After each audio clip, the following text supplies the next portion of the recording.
Something very extraordinary I've learned just a while ago from my last video. What I've learned, and now understood very well, changes completely the whole meaning of science itself. Yes, I realized that when A causes B, B causes A. And why? It's because A and B is one. They do not really cause each other. They simply have become one. So because of that, it apparently appears that A causes B, B causes A. Because they are just one. Whatever A does is now B, and whatever B does is now A.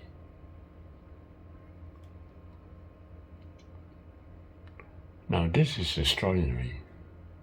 But the question in my mind is, how can A cause a B? A being an entity which is totally different from B. And it has to be, because all things in this universe is a representative of the one source. So, and therefore, everything in the universe cannot be dependent on another. All of us, David Chu, Tom or Paul, are all independent of each other. They don't really cause each other. So why is there this apparent causation that is taking place when everything is actually meant to be independent? You see, what is really happening is that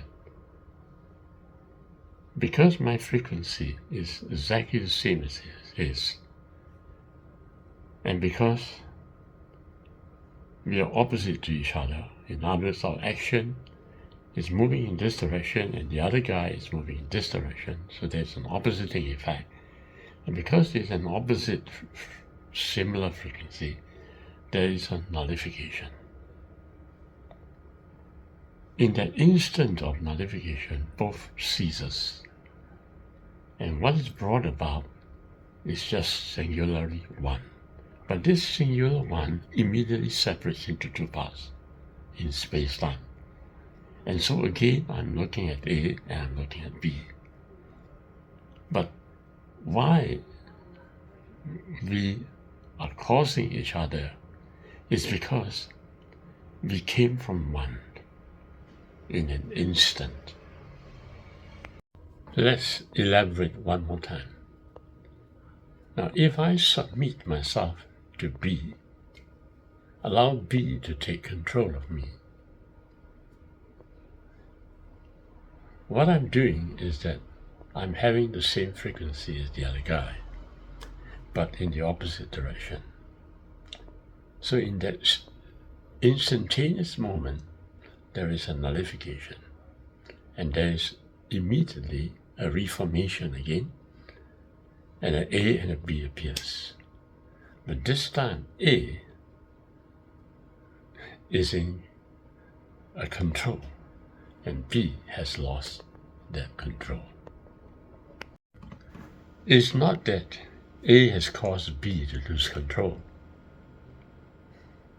but rather because in the instantaneous moment of nullification, only one object is born, and that one object now restores back A and B, but in a different state. It is very clear to me that David Chu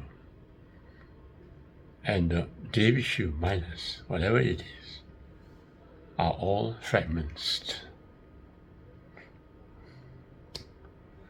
We are instantly born and instantly die. We are very short-lived indeed,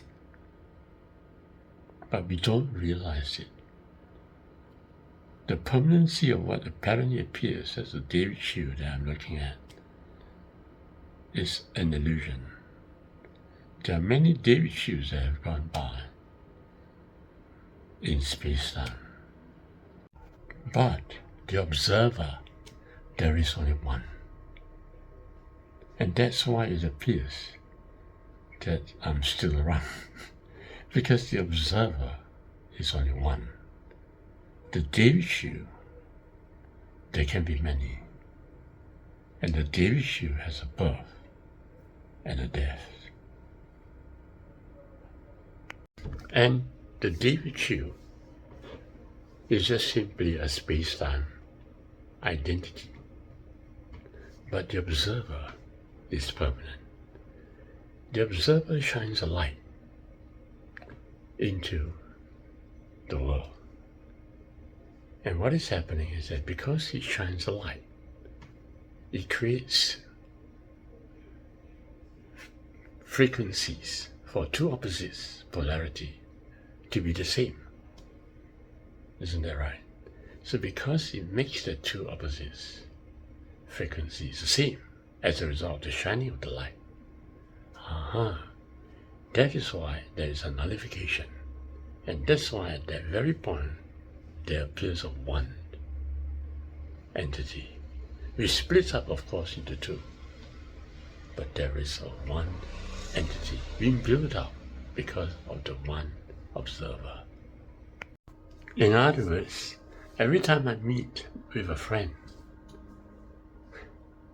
two of us might be already a different David shoe, but the one shiner remains the same because the one shiner has shined the light to two different polarities who have become one and re-split back. That's why it's necessary when I play a game of table tennis. At one moment I lose, at another moment I win. Same with the other guy. Why? Because we are exchanging and splitting many David shoes in the process of space-time.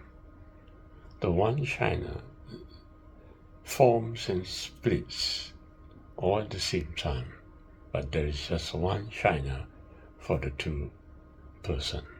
And then all the thoughts that I'm having is simply because the one shiner is shining. And when it shines, there is the observed. And this observed is a thought that appears in my mind. And it appears in the mind of, let's say, David shoe 1. But the next moment, it appears in the mind of David shoe 2. That's right, but the one shiner remains the same.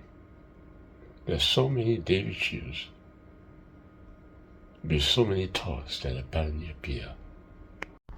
So there's no such thing as thoughtlessness. Because if there's no thought, that means there's no shiner. But there has to be a shiner, because the shiner is my presence.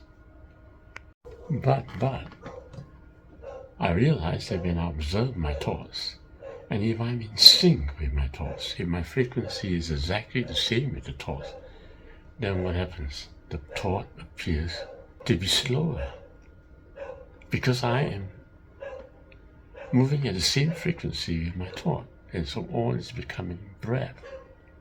So that's why it apparently appears that there is no thought at that moment of time.